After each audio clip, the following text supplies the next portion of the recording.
Good morning, everybody. Yeah, if I look kind of pale today, it's because I have an appointment right after I finish filming this, and I don't feel like taking the time to wash off the camera ready look back to a normal everyday look. I don't feel like wasting that time, so sorry. I look a little bit pale today. It is June 2nd. I hope everybody is having a wonderful day. It's the first not according to the calendar or meteorology, but it already feels like summer here in the Midwest. So, Memorial Day to Labor Day, they consider summer, even though it doesn't jive with the calendar and the weather. So, here we go. Just a reminder, everything is for entertainment purposes only. These are my thoughts and opinions, information that's given to me by my gifts. So please do your own research, and let's get going. Yeah, yesterday the House and the Senate did pass the stuff for the debt to allow the debt ceiling to be stabilized, and but I guess it's going to be dumped on JoJo's desk for somebody to guide his hand into a signature now. But they did put a clause in there pertaining to the United States is not supposed to be able to borrow any money or something like that till 25. So that would mean after the next November interview session. So let's see who's up for the job interviews in November of 24. So that's going to be real interesting. Now, I wasn't able to watch all of it, otherwise this video would be going up, may not make it up in time. And I will watch it after I finish filming and stuff. On the Reuters YouTube channel, they have Blinken's speech that he gave in Helsinki. And the parts I was able to watch, it really sounded like propaganda from the 1930s Third Reich, which is really sick, really, really sick. So that's just, I was only able to watch a few snippets here and there, but I am going to have to sit down and watch it, and I'm going to make sure I have something that I will be able to gnash my teeth on, because I don't want to grind them, because he's just, it's like he's acting and putting out information like he's Magda's old husband. And those who are familiar with the WW2 history will know who I'm referring to. So Magda and her 6 children were considered the prime propaganda pieces for her husband. So yeah, the Blinken is I guess trying to epitomize him, Magda's husband. And it's, for those who are weak of stomach, make sure you have a barf bag handy. Okay? It's so disgusting in what he was saying. And now, if the U.S. and JoJo's admin is so wonderful, why are now more women reaching out to Vlad for protection? Is Hilly Rodham going to help JoJo with causing the women who are calling JoJo out on his unwanted advances? Is he going to toss those names over to Hilly Rodham? and she'll take care of the issue? Well, we all basically know what happens when Hilly, Bill's wife, Hilly Rodham, if you cross her path, we all kind of know what she does. So Tara Reid, Liz Wheeler did a really nice informative talk on Tara Reid, who is now in the company of Vlad and his people. And more women are asking for Vlad's assistance. And yeah, Blinken brought this up, that these women are telling falsehoods, but Blinken in his speech was making NATO sound like the greatest thing since sliced bread, but the more you look at NATO, you realize they're kind of like the modern day equivalent of the Axis powers, and unfortunately we belong to it. So we need to disenfranchise ourselves from NATO, and right now, with the yahoos that are in the swamp over off the Potomac River, it's not possible. So we have to keep our eyes and our ears open and stay very, very well informed of what's going on. And please, please learn to read between the lines. I keep getting NATO Axis powers, and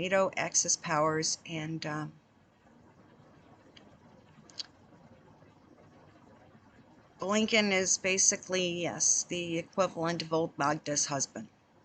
Now,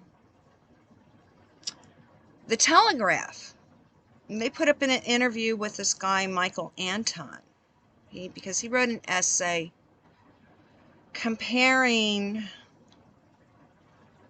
the 2016 job interviews to Flight 93. And while using Flight 93 as the comparison is a disgusting thought, if you look at how he's comparing it, you can kind of stomach it. It's either we need to make this choice and possibly have a chance, or we're definitely not going to have any chance at all. So Telegraph had a interview, and they were kind of trashing him. So take time to look for that. Now, something that kind of started getting me watching YouTube back a few years ago was this guy Alex Belfield. Yeah, it was during lockdown, and he'd do this show twice a week where people could call in and talk about stuff. And he used to work for the BBC, and he was a whistleblower. Now, some people say that he was not doing some nice things, so now he's sitting in the pokey. He's a guest of Charles. Well, anybody who has half a brain cell, anybody who represents themselves in court, has a fool for a client. And unfortunately, Alex represented himself in court and he's got like 5 years he has to sit in the pokey, and some other idiots decided to bring some more nonsense up, and it's just so he was back dealing with the King's Court. And yeah, Black Belt Barrister has the story on it, so people may want to check into it. And if you can find any of his old videos, he's hysterical. He literally calls a spade a spade. So, now going back to JoJo. JoJo was a total embarrassment. Yeah, he was out at Colorado Springs for the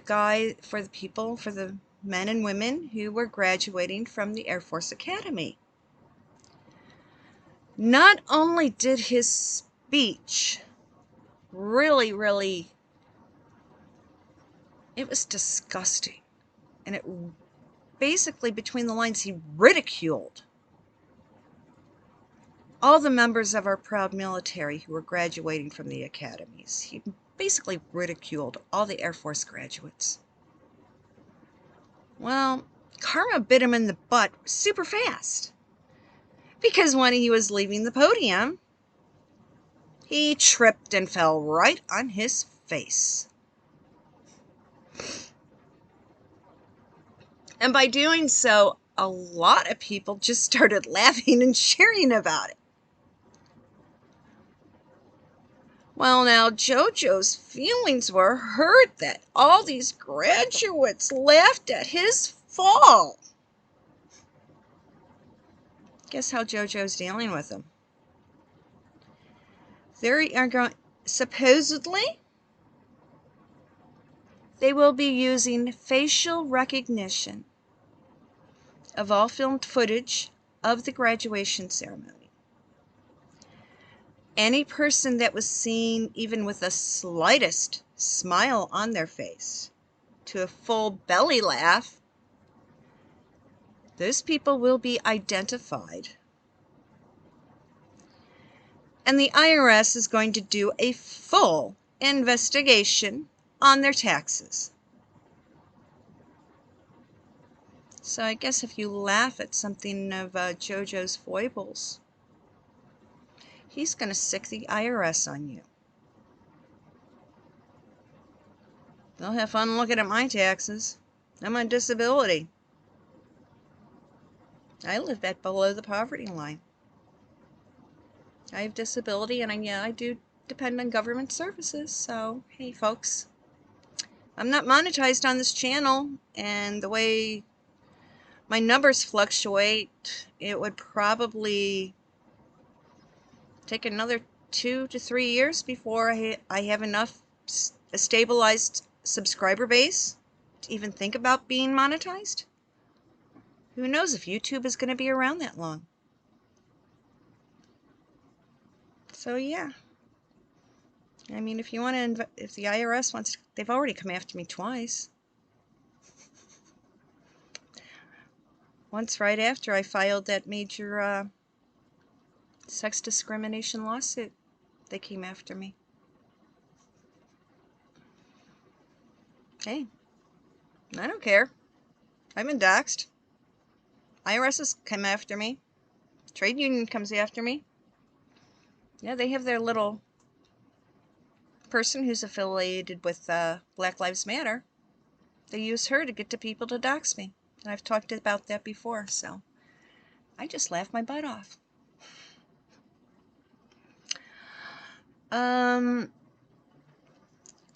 Something else that JoJo has just... oh, the donkeys? Yeah, I don't know if you saw it, but they...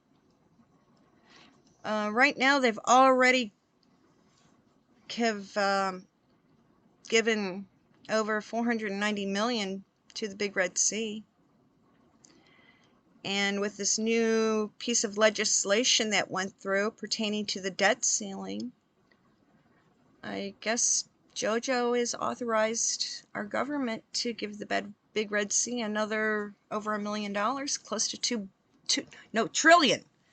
Nearly 2 trillion with a T. That's a heck of a lot of money. If the donkeys would please stop sending money out of the country, we really wouldn't be having a lot of the nonsense going on that we currently are experiencing. I mean, right now, Chicago, go find the videos on it. People went batshit crazy at a city council meeting when it was announced that a $51 million was being set aside to help the wetbacks, the ones that came over the border illegally. And the other residents, they're going nuts, like, hey, $51 million should be allocated to the schools to improve the schools in several neighborhoods. But instead, the mayors, the last Beetlejuice, and now we have to think of a good name for Brandon Johnson. How about Brandon the Baboon? Baboon Johnson. Yeah, that's it. Baboon Johnson. He needs to stop kicking so much money out because they say that Beetlejuice made Chicago a sanctuary city. So any illegal idiot can come up and hang out and the city will take care of them. Well, Baboon Johnson is giving $51 million to take care of the wetbacks, the new version of wetback, whereas these contracts pertaining to CPD and CFD are still kind of in limbo. So, yeah, you can see where his priorities are, and these people are going up there and speaking, hey, we voted for you, goof. No, he laid out his entire platform, what he was going to do. But they voted for him because he's a brother. Well, heck, ages ago, I had a brother. I trusted him about as far as I could throw him. And thank goodness he passed over, and I had a gut feeling, but a couple other psychic friends of mine confirmed that hey, you know, your brother that died, he was such a mess up that he's already back on Earth trying to fix what he did the last time. So, yeah, that's another story for another day. Donkeys here in the States are trying to set it up where there will be no primary elections for the DNC, for the Donkey Party. Why? Well, you see, JoJo isn't capable of going out on the campaign trail. He can't go out stomping the ground and shaking hands. As we saw, he can't even walk away from a podium after a graduation commencement speech without falling flat on his face. So, can you imagine what would happen if he's out on the campaign train, working, trying to get votes? That's a total mess. So, JoJo is... And aside from Bobby Jr., nobody, and that other woman who's a real Looney Tune, nobody else is going up. You haven't even heard Cammie say she express interests. People are realizing that the Donkey Party has really made a mess of things. I mean, even, I mean, they just don't know what they're doing. I mean, the past couple of days, the newspapers and media have really been making a big deal about the royal wedding happening in Jordan. Yes, the Crown Prince of Jordan got married. And Jill Biden was invited. But I guess she's following the Rachel Markle of dressing. Because, okay, I basically grew up bouncing in and out of a lot of Arab countries. I mean, I would never walk out in public wearing a top like I have on. It's a V-neck, and my shoulders and arms are being shown. You're covered up. Jill Biden, from the front of her dress, it looked okay, but it was just a little bit too snug in certain areas, and you're not supposed to be wearing a dress with any kind of slit. Yeah, the slit was in the back, but not, Jill Biden screwed up big time. She doesn't even know how to dress formally. So her protocol person and the person she came with, wearing a straight-length dress, another big no-no. So, Jill Biden, total embarrassment for us. On the other hand,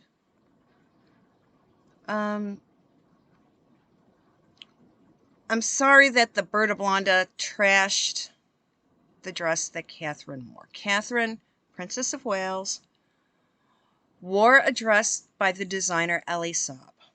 Now, the dress that was shown on the runway in the skirt, which was a very floaty fabric like a chiffon, had some illusion panels in it.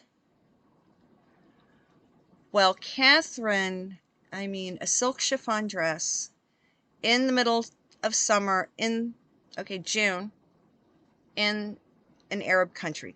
Silk is a very, very comfortable fabric to wear. It's a natural fabric that breathes. So, yes. When I was over there, most of my clothing, 100% cotton, 100% linen, 100% silk. Because those are the coolest fabrics to wear in a country that is so close to the equator. And Catherine's dress, it was by Elie Saab. It was actually applique lace onto the silk fabric. The runway dress had some illusion, it's basically see-through fabric, panels within the skirt and the bodice. Well, when Catherine ordered the dress, she had the opaque fabric put in, so there would be no see-through sections. And the dress and she removed the belt. On Catherine, it looked absolutely stunning. Yes, it was a high neck, very high neck, full long sleeves that basically covered down to mid-hand, flutter cuffs. Even the Countess, Mapelli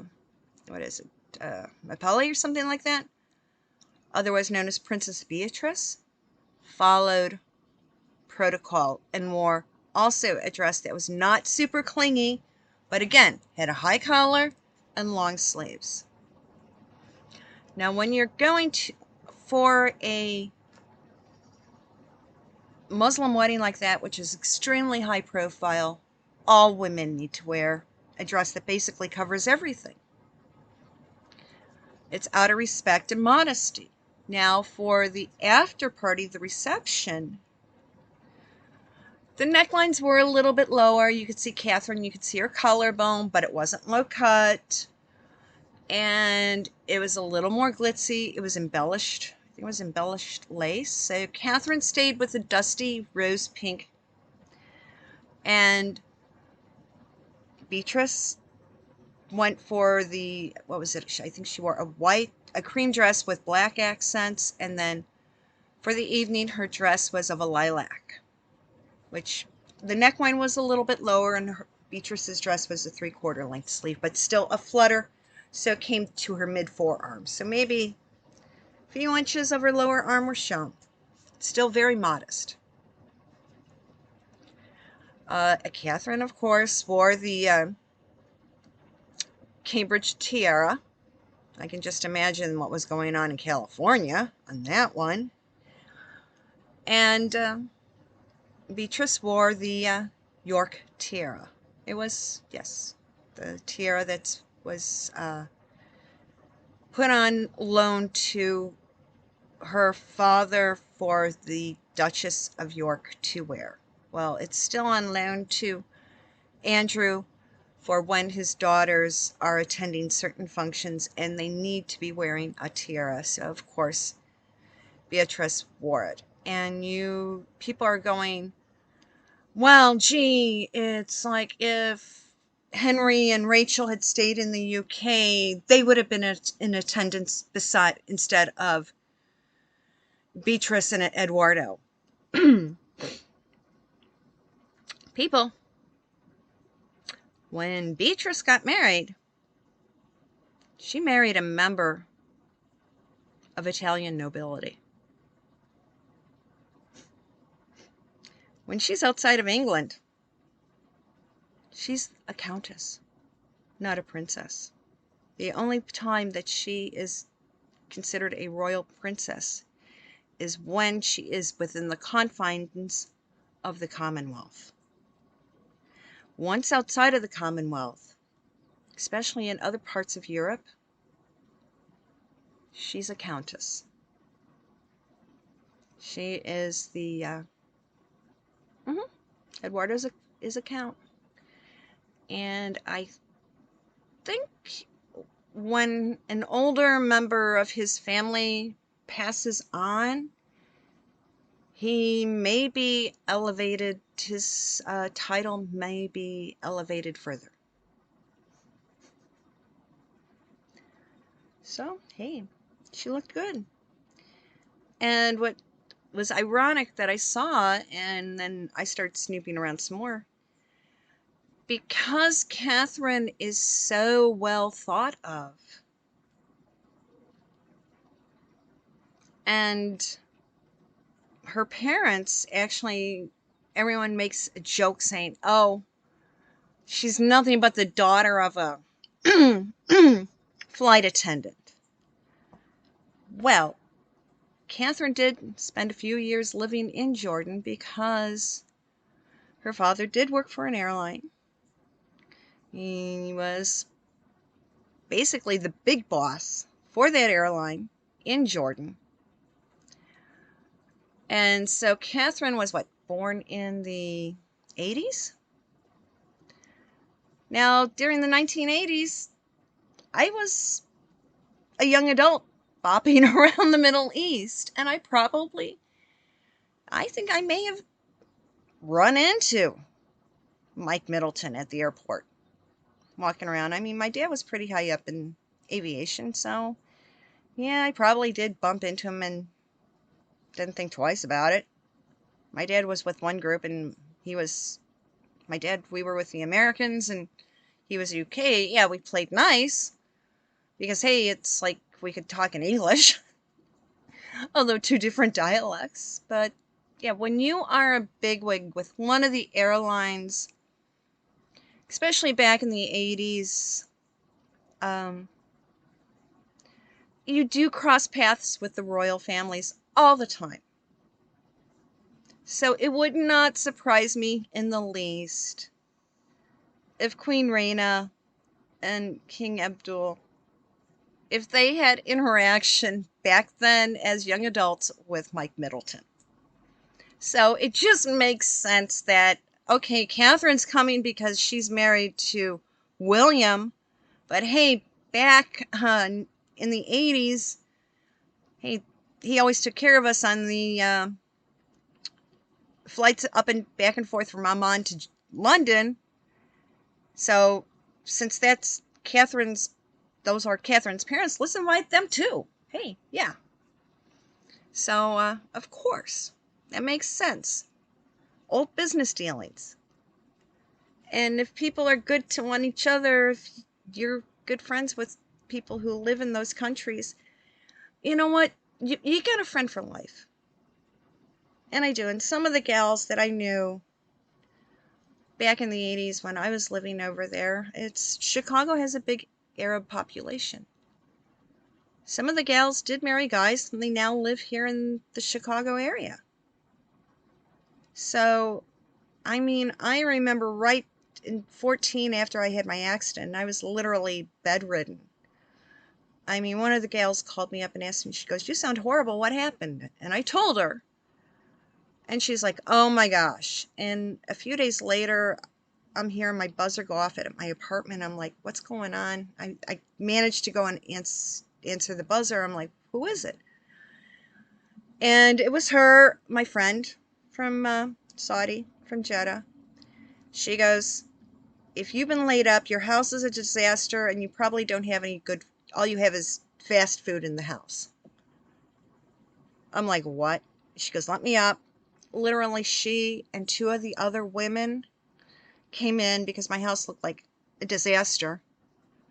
And she saw me, and she saw the state I was in, and she's like, oh my gosh. Two of the women started attacking my apartment, dusting, cleaning, whatever, cleaning my kitchen, took a look at my fridge, and they're like, oh my gosh, we're going to the grocery store. Then when they got the house clean, then they took off to the grocery store. My friend, she goes, when was the last time you were able really to get in the shower? And I told her. She goes, come on. She literally was there while I was in the shower, in the bath, helped wash my hair, took care of me, got me in clean stuff. I mean, I was in basically bedridden initially after the accident. These women, wonderful. They were like, they came in and for like, until we started getting my medical protocol and with the injections where I was able to get up and start taking care of myself again. These gals would come up, do what needed to be done. I mean, they'd come and cook and they'd fill my freezer with casseroles. So I was eating properly. So that's just a story to let you know that people who follow Allah, yeah, you got some extreme assholes, and even they say they use a very bad analogy, which if I used it, I might get kicked off of YouTube, so I can't. But these women are wonderful, and yes, I stay in touch with them and chat with them at least every few days. Now, let's see, what else is going on? Just a shout out to people who are in the Chicago area. A good friend of mine who has a food truck, and she was actually on one of the reality shows that was on one of the cable channels. If you ever saw the TV show Me or the Menu, well, I'm friends with Kathleen and Nate, Kat and Nate. And let me tell you, the editing made them look horrible. But they're great, great people. They have their food truck. It's called Saucy Cat. And this weekend, they are at Cream of Wheaton. It's basically the summer festival. It takes over basically the entire downtown area of Wheaton, Illinois. You've got a carnival on Liberty, which is south of the railroad tracks. And then at the park that's on the north side of City Hall is where they have the craft fair, all the exhibit stuffs, the band shell, and the food trucks. So if you have time this weekend and you're in the Illinois area, shoot up to Wheaton and find Saucy Cat. Her food truck looks like a log cabin. And yeah, it's Italian beef, Italian sausage, eggplant parm sandwiches, really good Italian stuff. And I might be hanging around because tonight there's a couple really good bands that are playing. One of them I really want to see that goes on at 8 o'clock. And then tomorrow, Saturday, starting at 6 o'clock, there's a couple bands I will be wanting to listen to. So I'll be kind of like hanging around Saucy Cat. So if anybody actually wants to say hi, come on. The event is called Cream of Wheaton. And I'll be around Saucy Cat food truck. And I hope to meet a few people. So everybody have a wonderful weekend. I will be back up on Sunday giving you a review of all the bands. For those of you, it is Friday, so good Shabbos, and I hope everybody has a fun weekend. I know I'm planning on it. Bye-bye.